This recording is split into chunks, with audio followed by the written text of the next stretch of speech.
Allah jarama on jarama ko Ousmane Makalli hoorejo Fedde Goodal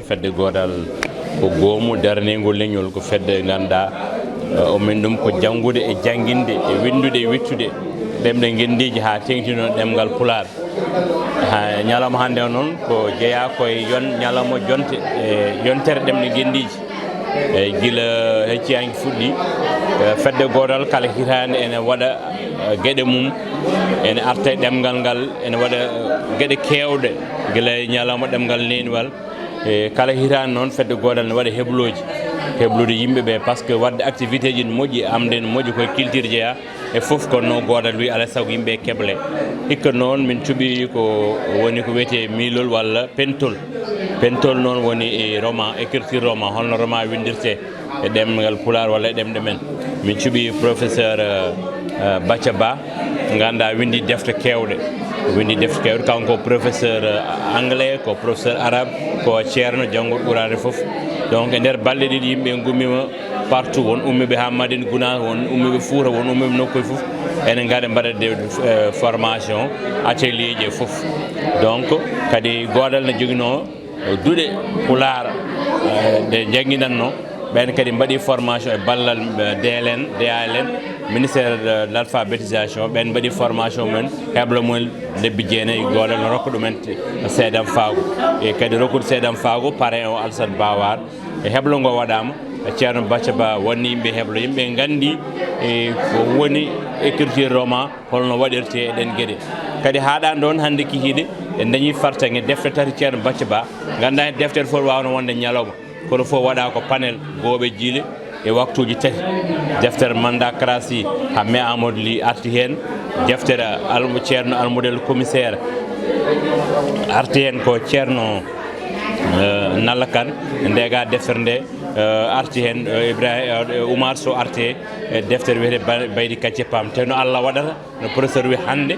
10 avril 1890 10 septembre 1890 ko ñanen Baydi Kacce Pam o warano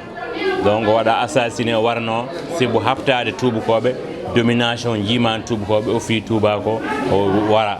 donc firti tan erago faade e aduna o faade e leyɗe mais surtout faade e laamiɓe min teskima ko laamu ɓennugo ngu ene manque darnaɗe ɗemɗe ngenndiiji gouvernement gonɗo ɓe darnaki ɗemɗe ɗe donc aroɓe kala jogorɗo faya koye élection kala jogorɗo laamade kadi mo yo ara haalde e pelle ɗe ɓe mbawa ɓamtude ɗemɗe ɗe so woni neɗɗo ne golla ene yiiɗi wadde développement ɗe ɓamtani ɗemɗe yahata ɗemɗe e communication en teskima laamu ɓennugo wongu ɗo wongo e gasde ngu ɓe ballani jooɗi wonɓe e communication surtout radio ji ɗi radio communautaire mais ɓe ballani kadi janggoɓe e jangguinoɓe windoɓe muuloɓe defte hande sa yiiɗi mulde defte ɗo e Sénégal ko caɗele donc ɗum fof wadde erago faade e laamiɓe mais wadde erago yimɓe yo tinno janggo Pulaar yoɓe janggo Wolof yoɓe janggo Séeréer yoɓe janggo Joola yoɓe janggo ɗemɗe fof mbawen ɓamtade eyyi min wiyetemi ko Bathia Ba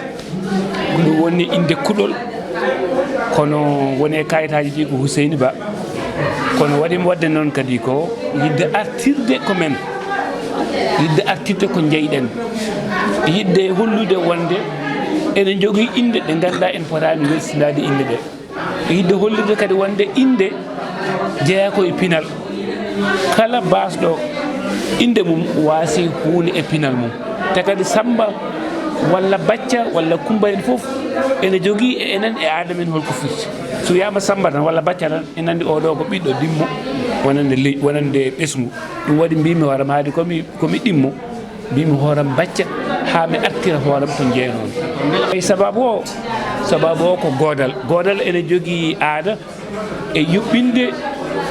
ñalɗi lulde kala hitande hawra noon e yontere ɗemɗe ngenndiiji saabu Sénégal ene jogui hitande foof e lewru silto yontere ɓe totta ɗum ɗemɗe ngenndiiji hayso noon ko inde tan ɓe mbatta hen koɓe patno hen wadde ko adan duuɓi jawtuɗi aɓe juɓɓintuno jewte aɓe juɓɓintuno ngamri e ko nandi hen kono joni ɗum fof natti joni ko innene tan heddi heddo Goodal mbimi ko hayso laamu ngu waɗani haydara kamɓe mo mbaɗa heen jawɗi maɓɓe mo mbaɗen tinnaare maɓɓe mo mbaɗen kala ko ɓe mbaawi mbele ɗemɗe ngenndiiji ɗe ko famde fof ɓe cuɓoo ñalɗi ɗiɗi balɗe ɗiɗi ɓe mbaɗa heen ko ɓe mbaawi mbaɗa heen so mbaɗa heblooji ko faate lumtu e alkule ngol ɗo laawol noon faati koye holno pentol winndurtee walla holno miilol winndurtee karallaagal mum e ko nanndi heen ɗum ɗo wonno hanki hannde noon ko mboɗo winno defte tati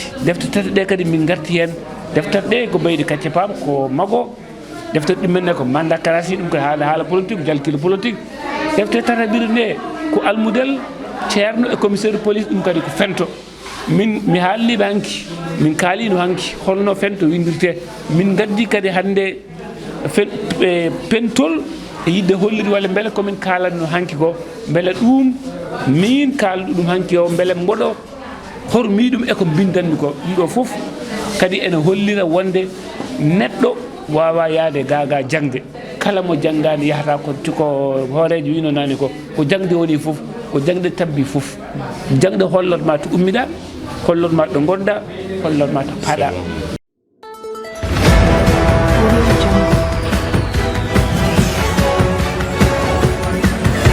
Audio